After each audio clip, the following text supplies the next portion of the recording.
Hello friends, कैसे हैं आप सब। आई होप आप सब अच्छे होंगे। फ्रेंड्स, आज मैं बात करूंगी आभा मंडल यानी ऑरा की।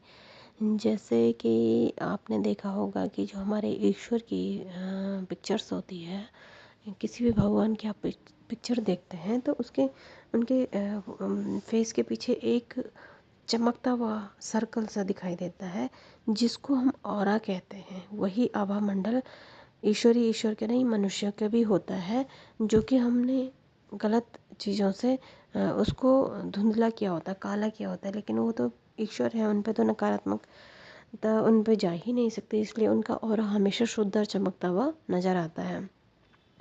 ऐसे ही हम अपने ऑरा को शुद्ध और चमकदार बना सकते हैं, जो कि हमारे पास कई सारे ऐसे तरीके हैं जिससे हम अपनी ऑरा को शुद्ध, अपनी आभा मंडल को शुद्ध चमकदार बना सकते हैं, है ना। तो इसके लिए हमें क्या क्या करना पड़ेगा। और हाँ, अगर हमारी ऑरा गंदी ही रहती है, हम उसे शुद्ध नहीं करते हैं, तो चाहे वो हीलर हो या ना हो, कोई भी मनुष्य हो, सबकी ऑरा शुद्ध होनी बहुत ज़रूरी है। नहीं तो कई सारी बीमारियाँ, कई सारी परेशानियाँ, दुख तकलीफ घर कर जाती है इंसान के शरीर में, जाके नकारात्मकता को भर देती हैं, जिससे कि इंसान का शरीर अशुद्ध हो जाता है, बीमारियों से घिर जाता है, परेशानियों से घिर जाता है। अगर वो अपनी आभा मंडल को शुद्ध कर दे, अपनी ऑरा को शुद्ध रखे, तो उस ऑरा के अंदर कभी भी कोई भी नकारात्मक ऊर्जा नहीं आएगी और वो हमेशा स्वस्थ रहेगा और खुशियों से भरा रहेगा। उसके सभी काम बनने लगते हैं, जिसकी ऑरा शुद्ध, साफ और चमकदार होती है। ठीक है, तो हम किस तरह से अपनी ऑरा को शुद्ध, साफ, चमकदार बना के रखते हैं, बना सकते हैं। जैसे कि एक सभी प्राणियों के चारों तरफ जो आभा मंडल होता है, उसको साफ रखने के लिए हमें क्या करना होगा। हम सबसे पहले हम प्राणायाम कर सकते हैं। प्राणायाम से भी जब हमारी सांसें चलती है, तो हमारे अंदर की जो अशुद्धि होती है वो बाहर हम फेंकते हैं। जैसे कपाल भारती हम कर सकते हैं। कपाल भारती के साथ हम अनुलोम विलोम प्राणायाम भी कर सकते हैं, नाड़ी शोधन प्राणायाम कर सकते हैं। इससे ऊर्जा का चैनल एकदम साफ होता है, जिससे कि भी किसी भी तरह का कोई भी प्राणायाम आप कर सकते हैं, उससे आपका ऊर्जा का चैनल साफ होता है, जिससे कि आपका आभा मंडल शुद्ध और चमकदार दिखाई देने लगता है। यह होता है, आभा मंडल हम तभी देख पाते हैं जब हम आध्यात्मिकता में आगे बढ़ जाते हैं। लेकिन अगर हम देख भी नहीं पा रहे हैं, तो भी हम अपने आभा मंडल को शुद्ध रखें, साफ रखें, जिससे कि कोई भी नकारात्मकता हमारे शरीर में ना प्रवेश कर सके। ठीक है, और बहुत सारी चीज़ें ऐसी हैं जिससे हम उसको, हाँ, सूर्य नमस्कार, जो आसन हैं सूर्य नमस्कार वाले, उनसे भी आपकी ऑरा शुद्ध हो सकती है। क्योंकि वो सारे एक्सरसाइज जो हमारी हैं, उनसे हमारी बॉडी का हर एक अंग क्रियावान हो जाता है, ब्लड सर्कुलेशन अच्छा हो जाता है, तो निगेटिविटी ऑटोमेटिकली बाहर निकल जाती है। यानी कि जब हमारे कोई भी अंग, कहीं पर भी ब्लड रुकता है, तो वहाँ पे एक ब्लॉकेज आती है, तो वो ब्लॉकेज ही नकारात्मकता होती है। जब हम एक्सरसाइज करते हैं, है ना, प्राणायाम करते हैं, तो उससे हमारी वो ब्लॉकेज खुलती है, हमारे ब्लड सर्कुलेशन अच्छा होने लगता है, हमारे खून चलने लगता है। तो कहीं पर भी हमारी क्रिया, शरीर के अंदर की क्रिया रुकती नहीं है, जिससे कि कोई भी नकारात्मकता हमारे शरीर में नहीं ठहरती है। और भी कई सारी चीज़ें, जैसे कि हम पूजा पाठ में शंख बजाते हैं। शंख बजाने की, शंख की ध्वनि ऐसी होती है जो घर की और हमारे शरीर की सारी नकारात्मकता को भगाती है। जब हम शंख बजाते हैं, तो शंख बजान, अगर हम प्राणायाम नहीं कर रहे हैं और शंख बजा रहे हैं, तो शंख बजाना भी हमारे प्राणायाम के बराबर होता है, क्योंकि उससे हमारी नब्ज सारी खुल जाती हैं। क्योंकि उसमें बहुत जोर लगाना पड़ता है हमको, तो उससे हमारी नब्ज खुल जाती हैं, कान, नाक, आँख, गला, ये सारी चीज़ें हमारी खुल जाती हैं, जिससे कि अशुद्धि बाहर निकल जाती है।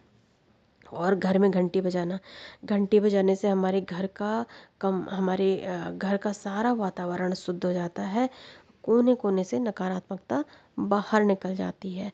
ठीक है फ्रेंड्स, घंटी बजाना भी बहुत सारी ऐसी चीज़ें हैं जिससे कि हम अपने घर की, अपने शरीर की सारी नकारात्मकता को बाहर कर सकते हैं। प्रकृति में समय बिताने से भी नकारात्मकता समाप्त हो जाती है। प्रकृति में समय बिताना, जैसे मॉर्निंग वॉक कर सकते हैं, और पेड़ पौधों में, गार्डन में घूम सकते हैं। और धूप में बैठने से भी शरीर के सभी चक्र बैलेंस होते हैं और शरीर से सारी नकारात्मकता बाहर निकल जाती है, जिससे कि हमारी ऑरा शुद्ध हो जाती है और चमकदार हो जाती है। और तरीके भी हैं फूल पौधों में। फूल पौधों के आसपास रहें, प्रकृति के आसपास रहें, उससे भी हमारी ऑरा शुद्ध, साफ और चमकदार होती है। और हमारा मन खुश होता है। जब हमारा मन खुश होता है तो हमारी अंदर पॉजिटिविटी आती है, और पॉजिटिविटी आने से हमारी आभा मंडल शुद्ध, चमकदार होता है। और भी बहुत सारे, जैसे क्लिंजर है। क्लिंजर होता है हमारी, जैसे हम अपने घर में साफ़ सफाई करते हैं, उसके बाद हमें लगता है कि कहीं कोने कोने छूट जाते हैं, जिनकी वजह से नकारात्मकता पूरी तरह से बाहर नहीं निकलती। हम बहुत सारी ऐसी छिड़काव कर सकते हैं जिसकी वजह से हमारे घर घर को हम शुद्ध कर सकते हैं। जैसे आप क्लिंजर बना लें एक, जैसे गुलाब जल लिया, गंगा जल, कपूर का तेल, थोड़ा सा परफ्यूम मिला लिया या इत्र मिला लिया। इसका एक स्प्रे बना के भी आप क्लिंजर बना सकते हैं, जिससे कि आप जहाँ पर भी आपको ये महसूस होता है कि ये कोना, यहाँ पे कुछ काम नहीं होता है, यहाँ पे स्टक है, चीज़ें आप हिला डुला नहीं सकते, तो वहाँ पे स्प्रे करके वहाँ पे सकारात्मकता को बढ़ा सकते हैं, वहाँ पे पॉजिटिविटी को बढ़ा के नकारात्मकता को हटा सकते हैं।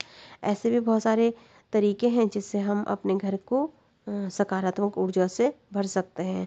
गौमूत्र भी एक बहुत ही शुद्ध और पवित्र माना जाता है हिंदू धर्म में, जिसकी वजह से भी हम अपने घर को क्लीन कर सकते हैं, सकारात्मक कर सकते हैं। और बहुत सारी ऐसी चीज़ें हैं फ्रेंड्स। गंगा में स्नान करने से भी हमारा शरीर शुद्ध हो जाता है, पवित्र हो जाता है, हमारे शरीर से सारी नकारात्मकता दूर हो जाती है।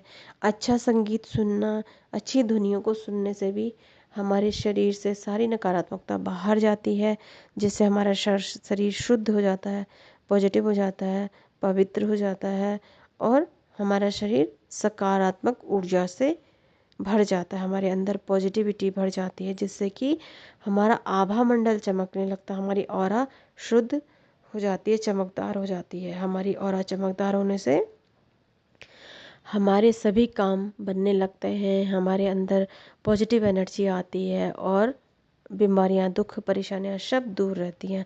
तो इसलिए हमेशा अपना आभा मंडल शुद्ध रखें, पवित्र रखें और चमकदार बनाए रखें। ठीक है फ्रेंड्स, तो आज के लिए इतना ही। Thank you so much.